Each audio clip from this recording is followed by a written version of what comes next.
దివాళీకి ఎవరెవరు పిండి వంటలు చేసుకుంటున్నారో నాకు కామెంట్‌లో చెప్పండి. ఏ పిండి వంటలు చేసుకున్నారో కూడా నాకు చెప్పండి.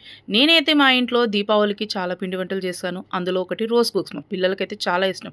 చాలామంది రోజ్ కుక్స్ అంటే చాలా పెద్ద ప్రాసెస్ ఉంటది. దాంట్లో ఎగ్ వేసుకుంటారు. కానీ నేను ఎగ్ వేసుకోకుండానే టేస్టీగా, క్రిస్పీగా ఉండే రోజ్ కుక్స్ చేసేస్తాను. ఇప్పుడు ఎలా చేసుకుందాం చూసేద్దాం. నమస్తే అందరికీ.